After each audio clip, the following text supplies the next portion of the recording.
Depuis des milliers d'années, le vol des oiseaux fascine les gens, comment ils se perchent. Leurs atterrissages ne font peut-être pas l'objet du même battage médiatique, mais la façon dont les oiseaux se perchent et s'accrochent aux objets peut être tout aussi spectaculaire.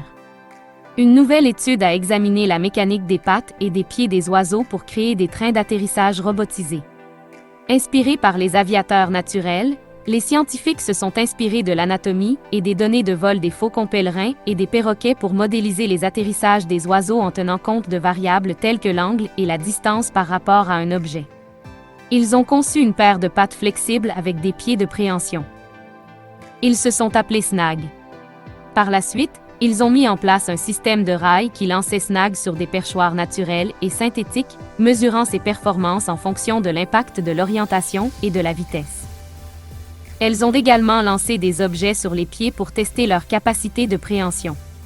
Enfin, ils ont emmené Snag dans la nature. Ils ont fixé manuellement les pattes à un quadcoptère, en dirigeant le robot aérien vers des branches d'arbres.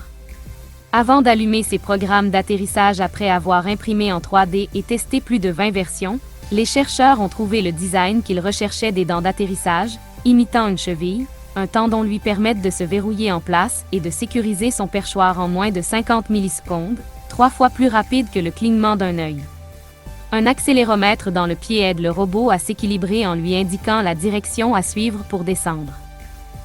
Entre-temps, un ressort à la base du robot absorbe la force de l'atterrissage, la transférant au pied du robot pour une prise encore plus ferme. Le robot permet d'étudier les atterrissages des oiseaux d'une manière qui ne peut être faite avec de vrais oiseaux. Ils ont testé différentes dispositions d'orteils de faucons pèlerins et de perroquets pour voir si l'une d'entre elles était mieux adaptée à l'atterrissage. Les performances du robot étaient équivalentes avec les deux dispositions. Cela suggère qu'aucune disposition des orteils n'était plus bénéfique que l'autre en termes d'évolution.